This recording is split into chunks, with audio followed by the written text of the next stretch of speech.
আসসালামু আলাইকুম ওয়া রাহমাতুল্লাহ। মাত্র ৩০০ মিনিটে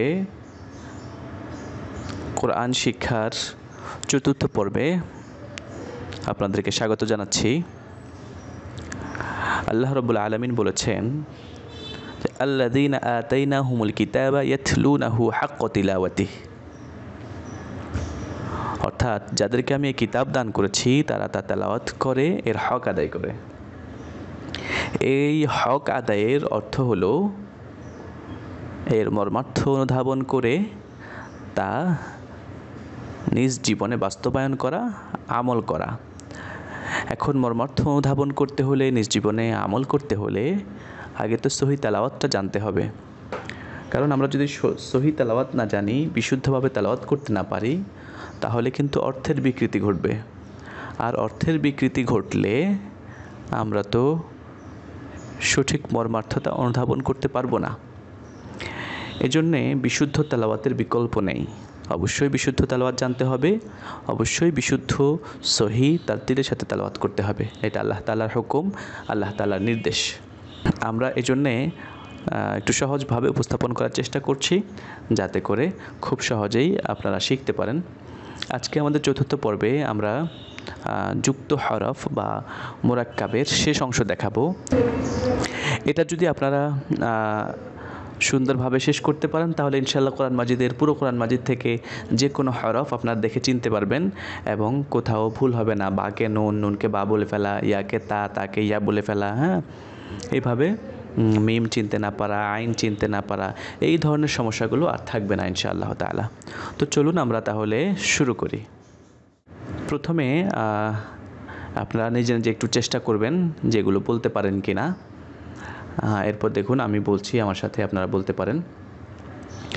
صاد لام حا با صاد لام خا لام صاد عين نون كاف لام عين نون শিন ফা আইন। এরপর দেখুন এখানে তা জিম দাল, কিন্তু এটা একটু তাটাকে উল্টা দাঁত ব্যবহার করা হয়েছে। হ্যাঁ, এটা মূলত সঠিক দাঁতটা হয় যে এইভাবে এসে এইভাবে, আর এটা এইভাবে এসে এইভাবে হয়েছে। তো এটা হচ্ছে তা, আর নিচের অংশটা হচ্ছে জিম। তা জিম দাল ফাতাহা নুন আইন তা ইয়া صاد লাম খ বা র কাফ সিন বা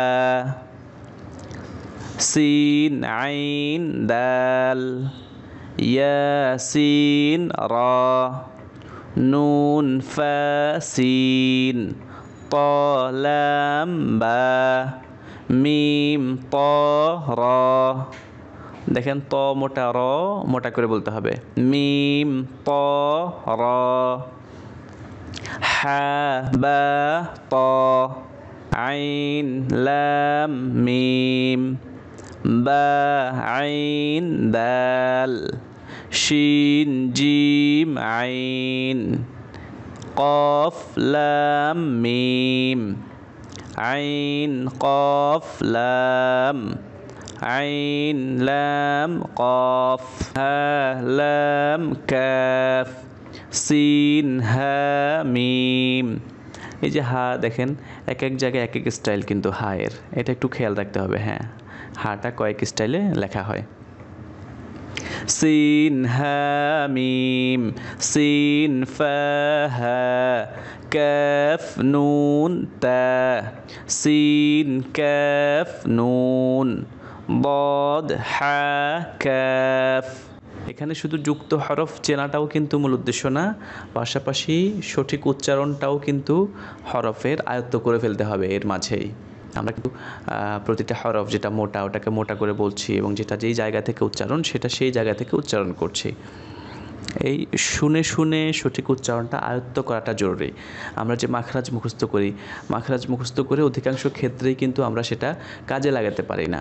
এজন্য আগে শুনে আয়ত্ত করতে হবে, এরপর হচ্ছে যে মাখরাজ পড়ে সেটাকে যাচাই করা যাবে যে পরিপূর্ণভাবে আমার উচ্চারণটা হচ্ছে কি না।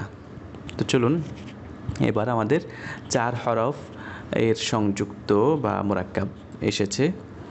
ইয়া তা লাম ওয়াও নুন আইন মিম তা জিম আইন লাম নুন লাম আইন লাম কাফ মিম কফ ত আইন সা কফ লাম তা।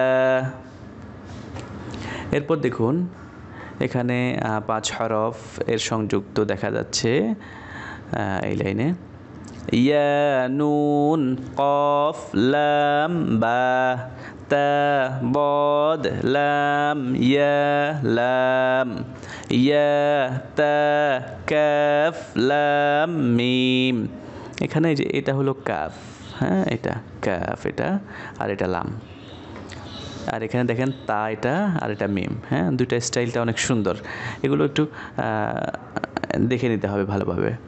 তা মিম লাম ইয়া কাফ মিম মিম, দেখেন দুইটা মিম একসাথে কিন্তু দুইটা দুই রকম। হ্যাঁ এই মিমটা একটু বুঝে নেওয়ার প্রয়োজন আছে।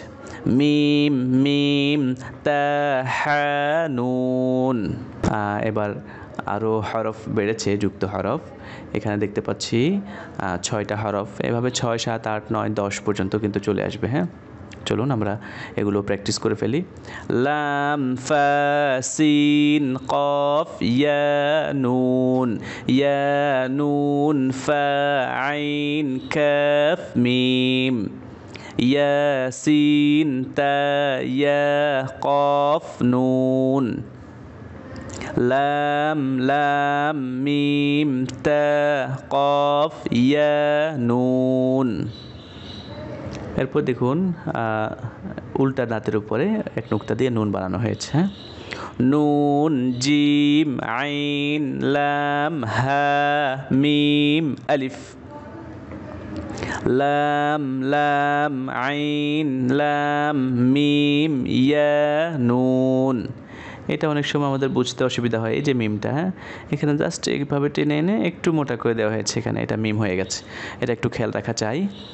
লাম নুন সিন হামজা লাম নুন হা মিম লাম ইয়া জিম মিম আইন নুন কাফ মিম লাম ইয়া সিন তা খ লাম ফা নুন কাফ মিম।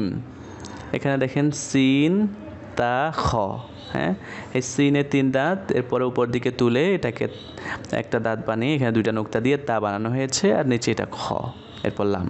এটা একটু খেয়াল করে ইনশাল্লাহ দেখব।